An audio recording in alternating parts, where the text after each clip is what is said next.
Bonjour, on se retrouve pour un nouvel épisode et aujourd'hui on va parler de management, comment développer son efficacité relationnelle. Mon invité du jour est Jonathan et je dis à tout de suite avec Jonathan. Bonjour Jonathan, je suis contente de te recevoir sur cet épisode de podcast. Bonjour Eva, merci de m'accueillir et de m'avoir invité. Ouais, je me suis dit que tu étais la parfaite personne pour parler d'efficacité relationnelle. Je sais que tu interviens de façon, on va dire, un peu différente que Mm. d'autres coachs, d'autres personnes qui interviennent dans les entreprises ou dans le cadre de team building, etc. Enfin bref, est-ce que tu veux te présenter un petit peu à la communauté, dire ce que tu fais pour qu'on comprenne un peu mieux pourquoi on va parler de Ouais, ça aujourd'hui, quoi. ok, bien sûr, oui. Donc, bonjour à tout le monde et merci d'écouter ce podcast.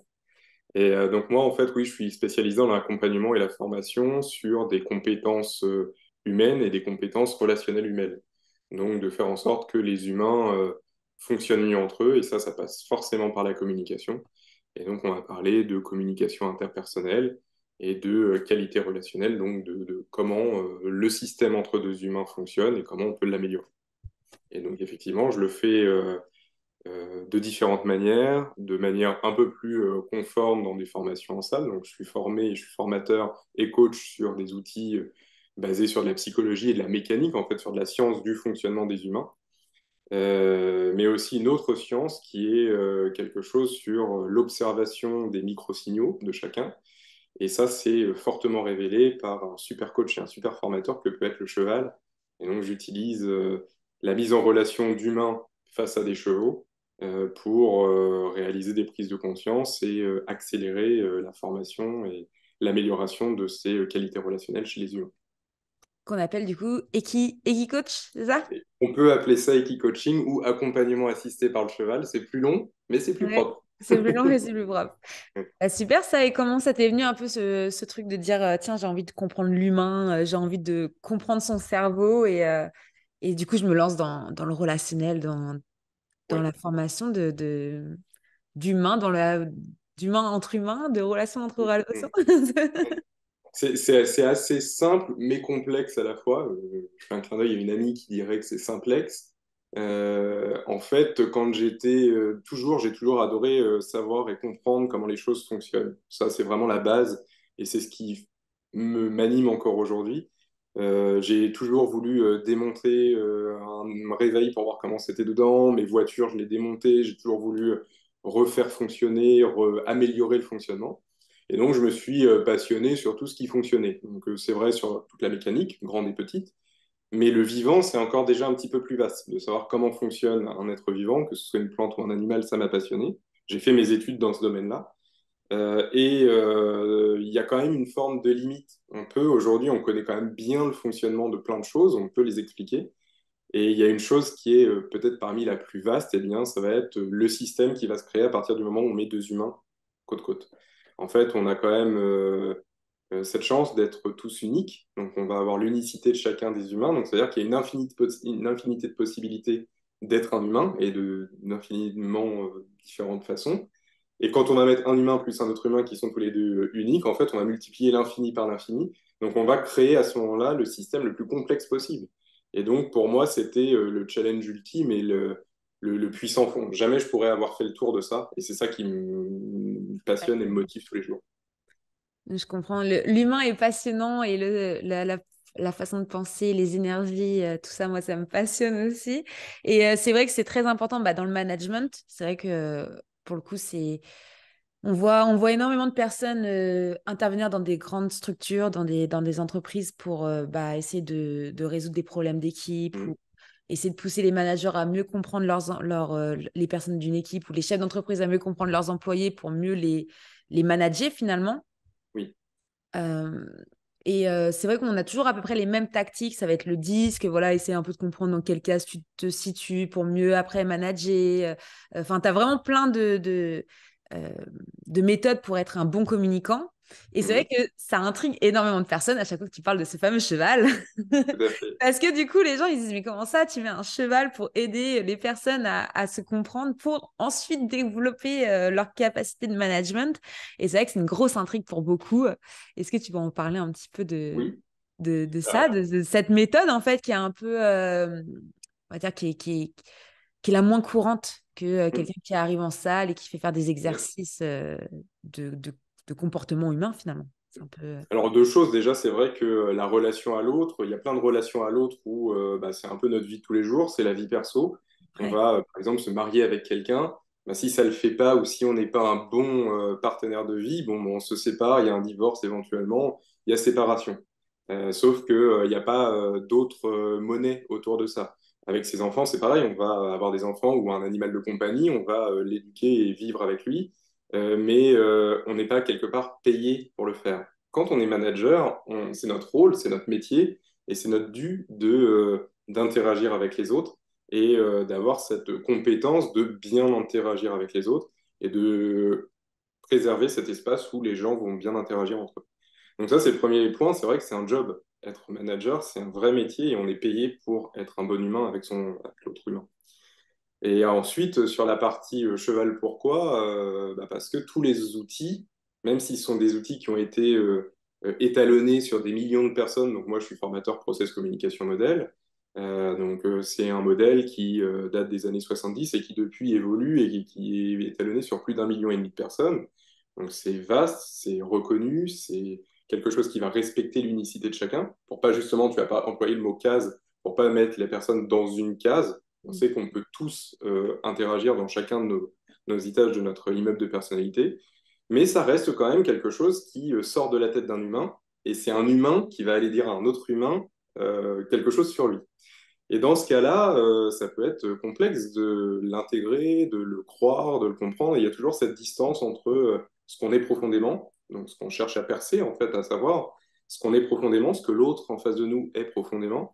Et on va avoir des filtres par rapport à notre constitution cérébrale. On est en capacité de jouer des rôles, on est en capacité de mentir, on est en capacité de mettre du délai entre une pensée, une émotion et ce qu'on va exprimer.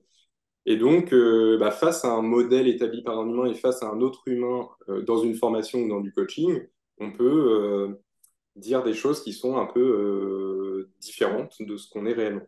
La grande chance du cheval, c'est que tout ça, lui, ça n'existe pas. Toute la partie masque, jeu de rôle, on ne peut pas tricher et mentir à un cheval. Et c'est là, en fait, la puissance de la chose, c'est que ça va être le cheval va lire bah, la réalité, en fait, qui je suis réellement, en fermant complètement les yeux et en n'ayant aucune capacité de lecture, justement, des masques et des filtres qu'on va pouvoir se mettre comme protection ou comme distance entre notre personne réelle et ce qu'on veut montrer aux autres de nous. Hmm. Ouais, je comprends mieux en fait l'approche du cheval. Et c'est vrai qu'on le voit beaucoup, bah, selon on parle de management, mais ça pourrait être aussi dans le recrutement. Mhm. Combien de personnes se trompent en termes de recrutement parce qu'il y a ce fameux masque en fait que certaines personnes se mettent pour avoir le poste.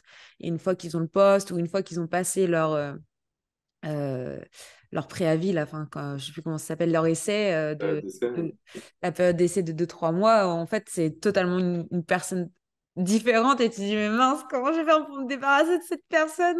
Et vraiment, c'est un vrai problème en tant que manager, en tant que directeur, en tant que chef d'entreprise, de recruter justement avec des personnes qu'on doit mettre dans des cases, en fait. Et justement, ce qu'il y a, c'est qu'on n'est pas quelque chose de figé. Je pense que Mm. si je te pose la question, en plus avec ce que tu nous as raconté cet été, il y a des avant et des après tous les jours. En fait, on évolue tous les jours avec nos expériences de la vie et on Ouais. n'est jamais une personne de cet aspect-là pour toujours. Non. Euh, on évolue systématiquement et même pendant cette période d'essai, même la micro-expérience qu'on peut avoir pendant cette période d'essai, même si on était assez authentique et vrai au moment de l'entretien, on peut évoluer, on peut changer, il peut se passer n'importe quoi, il peut se passer des Mm. choses dans notre vie perso et dans cette expérience pro qui vont nous faire changer. Et donc le cheval a cette force d'aller lire, donc c'est déjà la première chose.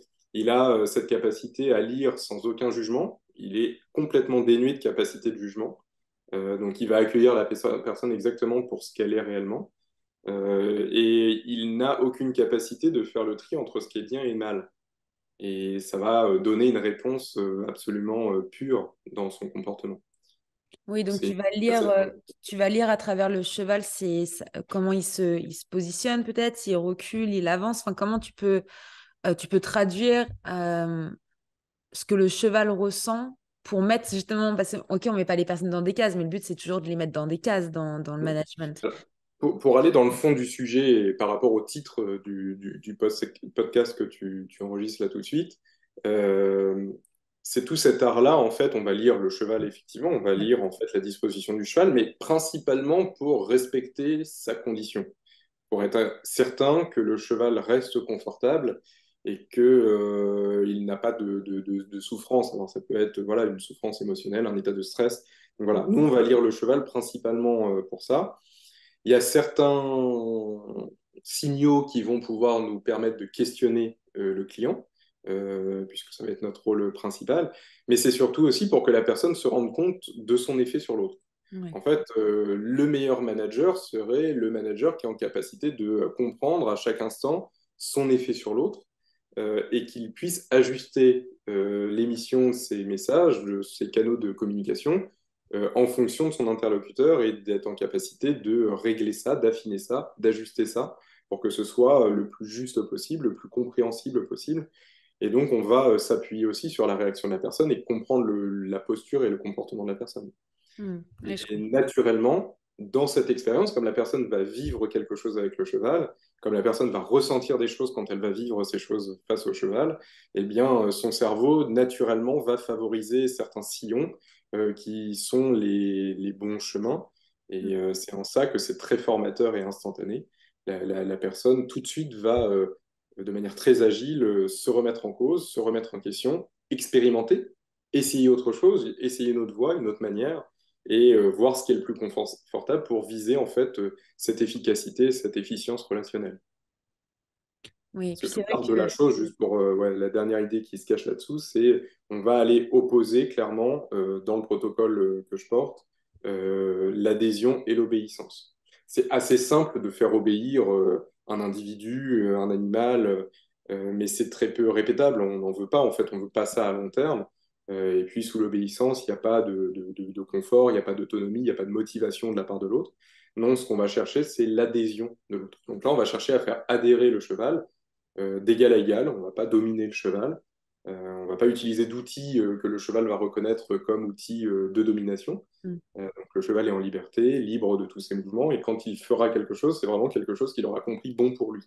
C'est dans cet axe-là. Et c'est là la transposition avec le monde du travail, c'est que on a ces deux mondes-là qui peuvent se coexister, l'obéissance et l'adhésion. En fait, mm. on montre grâce à cette relation avec le cheval que le monde de l'adhésion, c'est quelque chose qui va générer de l'autonomie, de la motivation, de l'engagement des équipes, et donc une efficience puisqu'il y aura beaucoup moins de dépenses d'énergie pour atteindre un objectif. Oui, puis finalement, les nouveaux employés, depuis la crise sanitaire, ils attendent plus d'être juste obéissants. En fait, ils ont envie de partager les valeurs de l'entreprise, ils ont envie d'évoluer, ils ont envie de faire des choses différentes, qu'on leur donne du pouvoir finalement. Donc, avoir des managers ou un style de management où juste on te dit tu fais ça, en gros, tu te tais et tu poses pas de questions, je pense qu'on va plus non plus vraiment dans ce style de management. On va peut-être chercher plus des managers très leaders qui prennent leur équipe avec eux et qui disent voilà, bah, on fait comme ci, comme ça, mais qu'ils le fassent avec eux finalement. Euh, c'est vrai il y a être un bon manager, je ne sais pas si c'est être quelqu'un qui est empathique finalement. Est-ce que c'est plutôt quelqu'un qui est force de décision? C'est compliqué de dire c'est quoi un bon manager au final, même s'il y a toutes ces méthodes avec les C'est compliqué chevaux. parce qu'il y a mille façons d'être un bon manager. En fait, Ouais. c'est une recette qui va être très subjective aussi.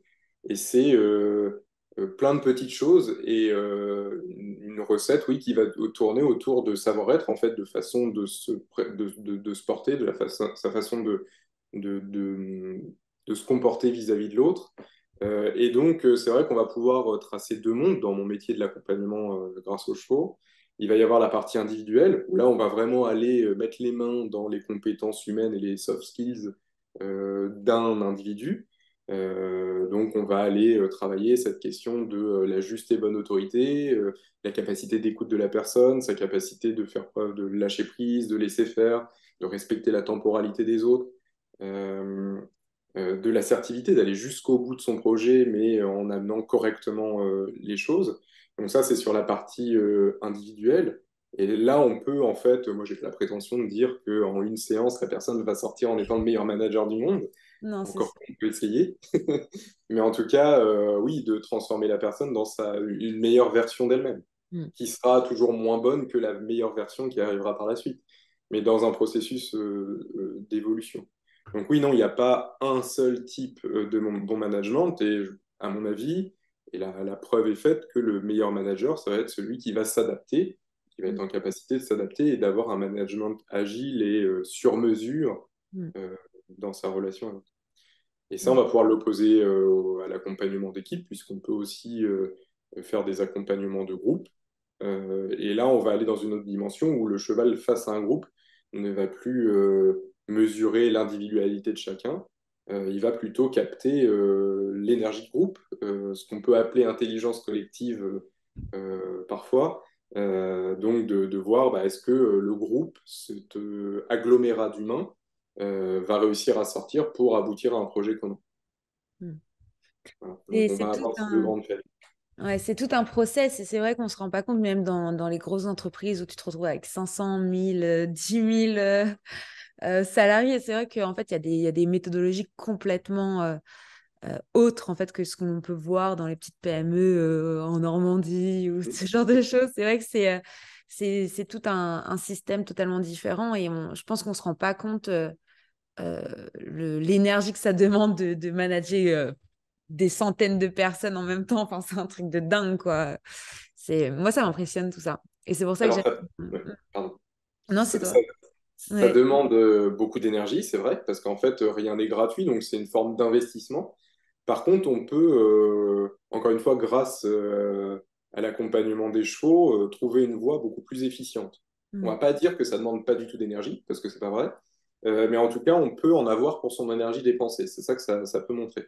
Qu'il peut y avoir des façons de faire qui vont nous demander autant d'énergie pour obtenir mieux ou moins d'énergie pour obtenir autant qu'on obtenait jusqu'à maintenant.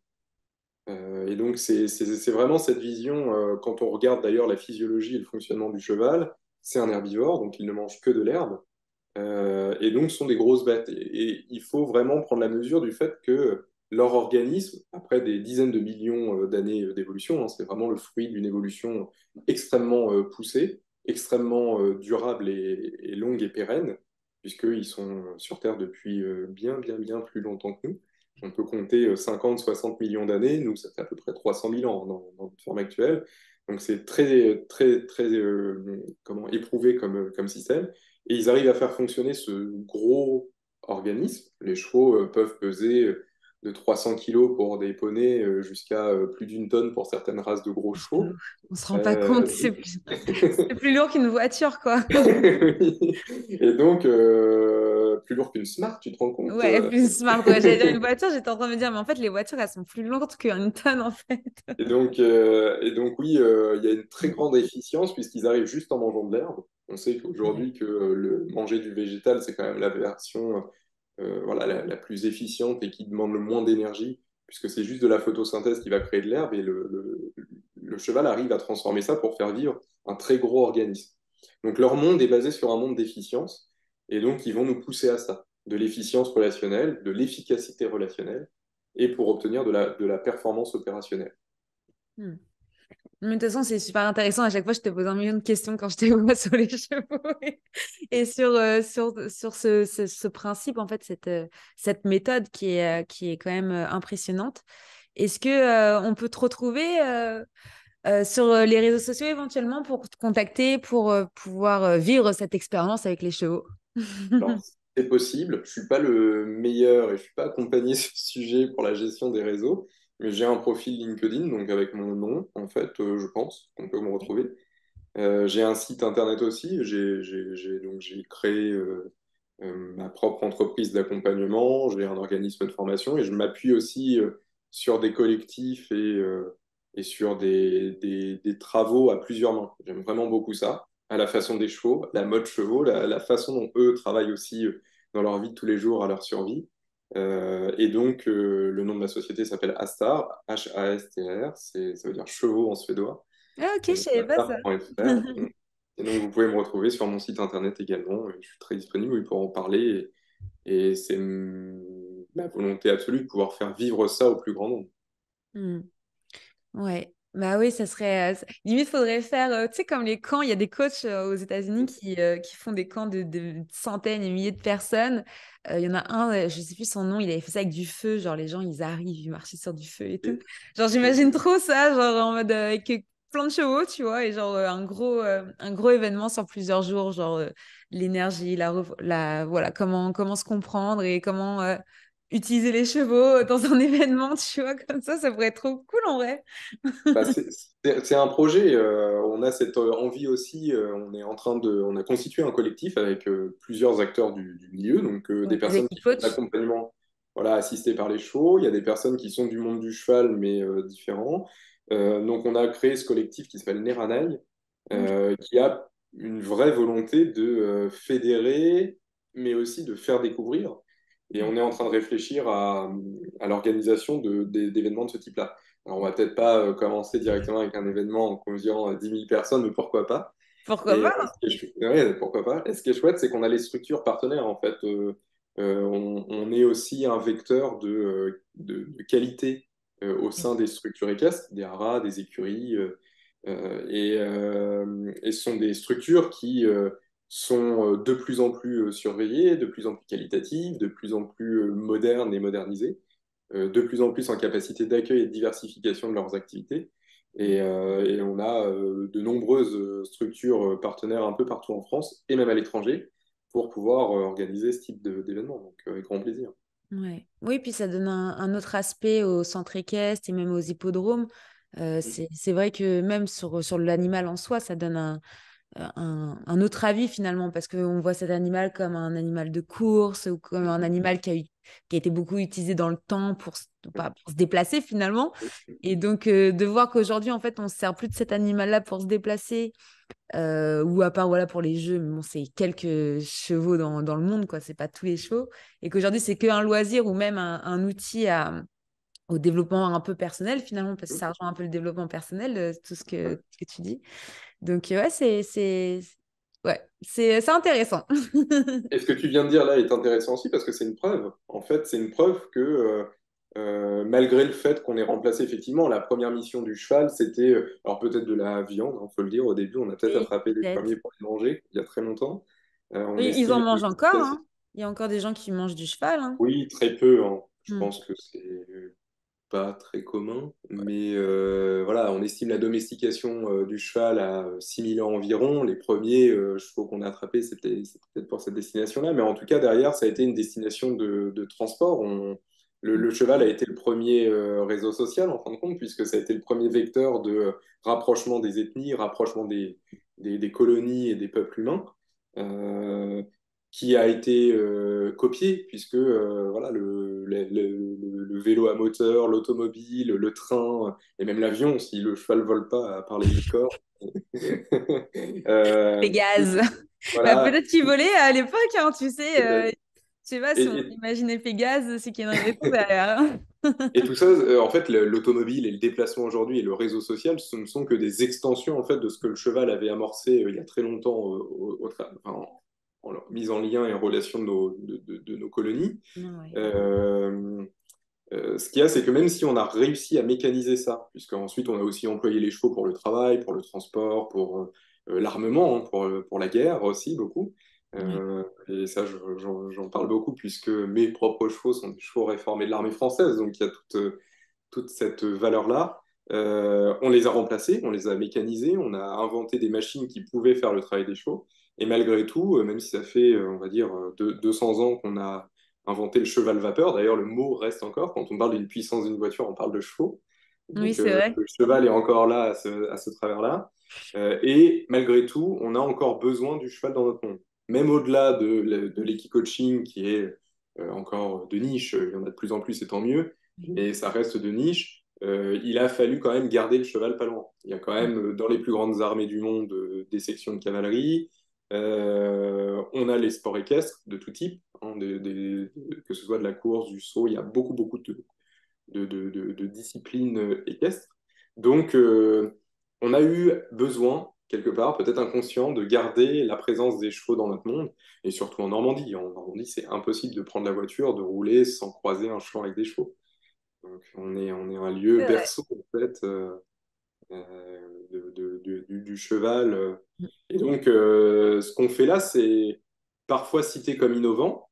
Alors Mm. ça, c'est peut-être quelque chose qui est innovant si on fait un focus sur les 100 dernières années, sauf que pas du tout. Historiquement, ce qu'on fait, nous, de la mise en relation homme-cheval pour que l'humain soit meilleur avec l'humain d'à côté, ça a quasiment toujours existé.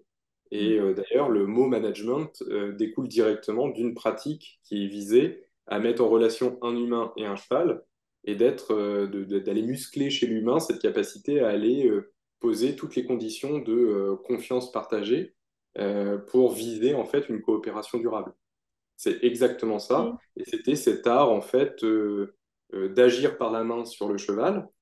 Donc en latin ancien, c'était agere manu. Ce terme a été transformé en maneggiare et c'était tout l'art d'emmener son cheval au manège. Et le mot management découle directement de cette terminologie ancienne qui était tout cet art d'aller créer des bonnes conditions de qualité relationnelle pour obtenir un travail de très grande qualité. Et donc le mot management vient de là. J'ai appris quelque chose aujourd'hui. Donc l'étymologie a découlé sur le mot manège. Donc Mm. l'endroit où on travaille les chevaux s'appelle un manège et c'est la même étymologie. Le fait de mener à bien un projet découle de la même étymologie. D'emmener une équipe, tous ces termes-là sont liés au cheval et directement liés au cheval. Ok, je comprends Même même. le mot coach, d'ailleurs, le mot coach, on peut, voilà, il y a des théories qui poussent sur le fait que c'était un mot qui découle du cocher, en fait, sur les Mm. calèches, qui avait un rôle de vision par rapport au fait de mener un attelage. Attelage. Ouais, tout prend. Je comprends plus de choses. Tu vois, même les manèges où tu vois plein de chevaux sur les manèges et les manèges qui tournent où c'est des chevaux. Je me suis toujours posé la question pourquoi c'est des chevaux qui tournent en fait. Mais là, du coup, je comprends enfin ma question, ma grande question quand j'étais petite, quoi. Mais voilà. C'est chaud. Mais parce que le cheval a toujours cette place parmi Ouais, de nous. manège, management, ouais, c'est. Ouais, ok. Et moi, mon rôle, c'est juste de remettre un peu de lumière là-dessus et de faire vivre ça aux gens. Parce qu'encore une fois, ce qui va être différenciant, c'est que je fais aussi, hein, je suis formateur sur des formations en salle, Oui. même si on essaie de faire le maximum de mise en pratique et de jeux de rôle. Là, c'est une réelle expérience de vie, une réelle mise en situation et on va vraiment vivre quelque chose. Et quelque chose qui est puissant. Ça peut pas être en demi-mesure, on peut pas moduler le cheval. Donc, il faut s'attendre à voilà, un fort impact pour son état d'être. Bah, c'est super. Bah, écoute, j'espère qu'on te contactera pour essayer ça. Puis moi, j'attends toujours de venir tester bah, cette expérience. Vraiment, je pense que ça peut vraiment apprendre, voilà, apprendre sur soi-même, en fait, se développer, développer ses sens, développer son énergie, c'est comprendre qui on est, comment on fonctionne. Donc, tu as bien résumé ton activité et tout ce côté management, en fait, autour de l'humain, autour des énergies, enfin bref, de tout ça, quoi. Donc, bah, super. Bah, écoute, merci beaucoup, Merci Jonathan. beaucoup. Merci à toi. Et merci à vous de nous avoir écoutés. Et je mets toutes les références de ton site internet, les réseaux sociaux dans la ressource de l'épisode. Et Super. puis, bah, je te dis à bientôt. À bientôt et puis avec grand plaisir de vous accueillir tous pour une découverte. Carrément. Bah écoute, en espérant, je ferai un petit lien et tout pour qu'on puisse te contacter pour ça. Et Super. bien, bah, merci à tout le monde et puis à bientôt. À bientôt.